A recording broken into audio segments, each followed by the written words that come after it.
CoreWeave doesn't have a meaningful PE for 2026. It doesn't have one for 2027 either.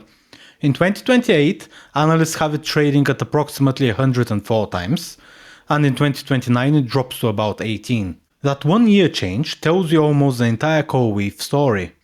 The market is expecting a massive earnings inflection several years from now. And until that happens, the company is spending an extraordinary amount of money to build the infrastructure that is required in order to get there.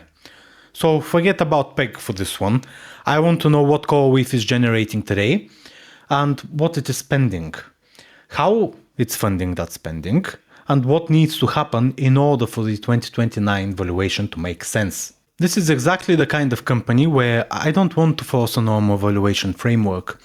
There is no useful information here to create a PEG ratio, and the earnings growth estimates are all over the place. Analysts currently have EPS falling sharply in 2026, and then they recover by about 53% in 2027, and then growing by almost 408% in 2029. So those aren't stable growth rates that I would plug into a PEG calculation and call the stock cheap or expensive for that matter. The earnings base is changing far too much. So instead I want to start with something that CoreWeave is actually very good at, and that is revenue growth. CoreWeave's revenue growth is absolutely enormous. Revenue was only about 230 million in 2023, then we had 1.9 billion in 2024, and in December 25, 5.1 billion.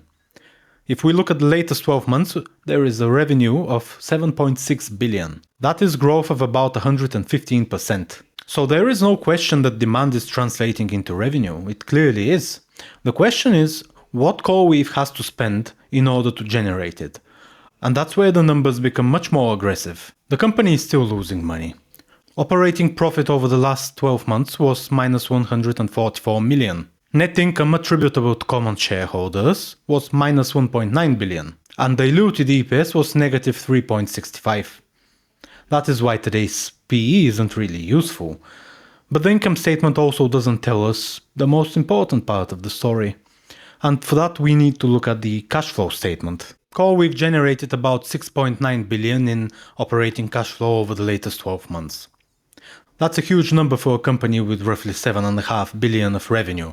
So I wouldn't look at the 6.9 billion of operating cash flow in isolation. CoreWeave spent about 20 billion of capex in the latest 12 months, and comparing to 7.5 billion of revenue, that's a significant amount of capex, which is why we have negative 13.6 billion of cash flow. And for me, this is one of the most important numbers in the entire CoreWeave investment case.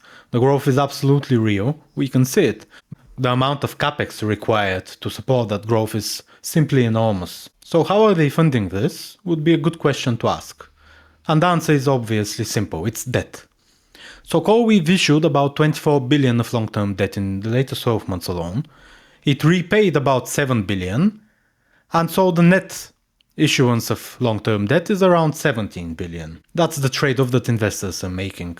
CoreWeave is growing at more than 100% year over year, but it also uses huge amounts of outside capital in order to buy the assets required to sustain that growth in the first place. That can work really well, of course, provided that the demand obviously continues for several more years at the very least. CoreWeave has about 5.5 billion of cash against 7.5 billion of current long-term debt, and we also have further long-term debt of 27.5 billion. And that is roughly 35 billion of debt before we even get into the lease obligations of 16 billion. I'm not saying that debt automatically makes CoreWeave a bad investment. It is only natural for that to occur because it is a heavy infrastructure business. What matters though is whether the assets being financed today eventually generate high returns enough to justify the capital structure.